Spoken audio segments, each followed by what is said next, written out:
Hello, my name is Renee Yerashinas. I am a veterinary technician in training, and today I'm going to talk to you about hepatic lipidosis. Hepatic lipidosis is also known as fatty liver disease.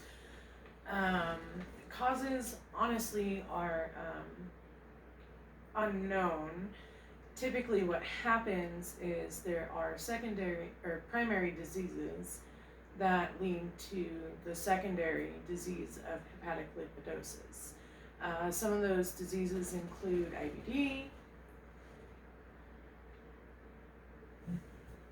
pancreatitis, stress-induced anorexia, and inflammatory liver disease.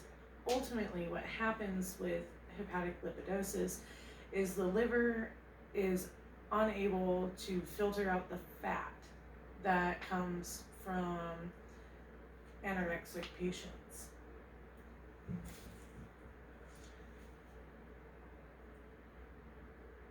Basically, we have patients that are overweight or obese, feline patients that are no longer eating, and as I said, it comes from other primary diseases. Some symptoms for hepatic lipidosis include anorexia, weight loss, vomiting, diarrhea, lethargy or poor mentation, abnormal body temperatures, hepatomegaly, icterus, dehydration, and nausea.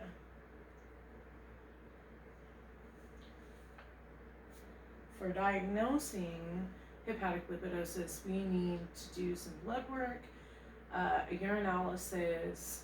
We can do an abdominal ultrasound, which can show hepatomegaly or enlarged liver, as well as doctors being able to palpate the liver and feel if it is enlarged. This is a patient from the last clinic that I was at, and these are her blood results. You can see that there are increased liver values, and according to the IDEX lab, we needed to also pay attention to the reticulocyte counts, and you can see that there are neutrophils that could be toxic. Treatments, well, we primarily want to do nutritional support, which can involve placing a esophageal tube, could be nasogastric, could be orogastric. It could have different types of tubes, but with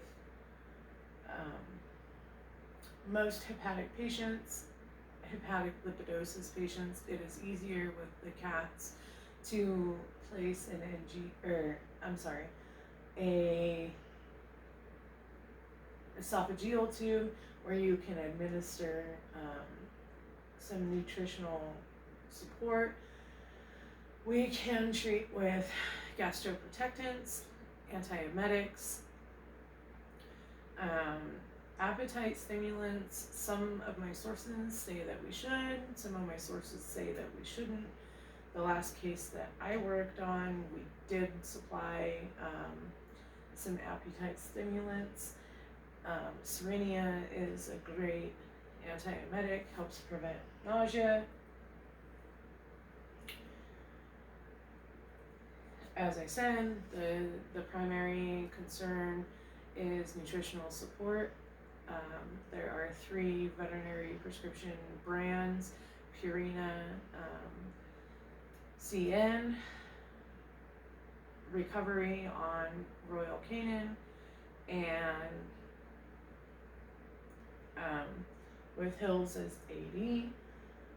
These are high in calories, they're very caloric dense, They're highly palatable. It's good to get the patient to start eating on their own, but this is not a permanent diet that you would want to keep the patient on.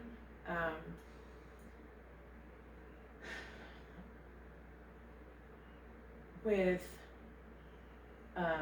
maintaining the esophageal tube, we have hospitalization recommendations, which is at day 1, giving a CRI of a third daily RER. And RER stands for resting energy requirement. That's basically a patient that is not doing anything, it's just laying in its cage. On day 2, they recommend 2/3 RER CRI, and day 3, full RER on a CRI, and hopefully we can start getting the patients to start eating on their own.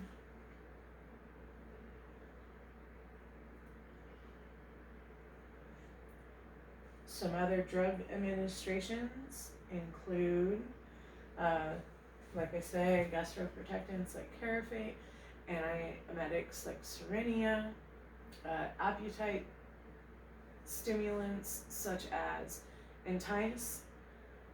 It is also recommended for adding vitamin B12 and vitamin K. Vitamin B12 is used for metabolism, and vitamin K is used to help coagulation.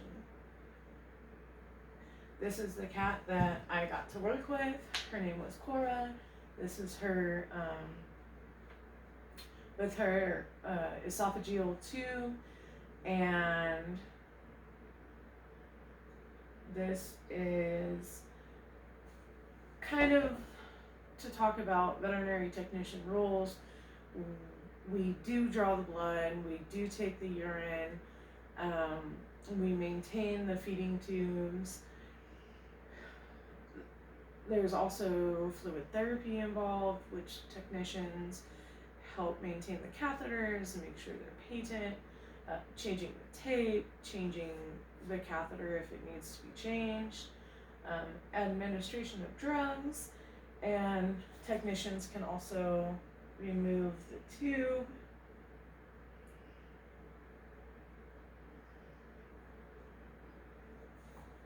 You can see here Cora getting her tube out.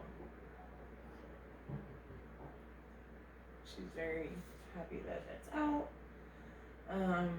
And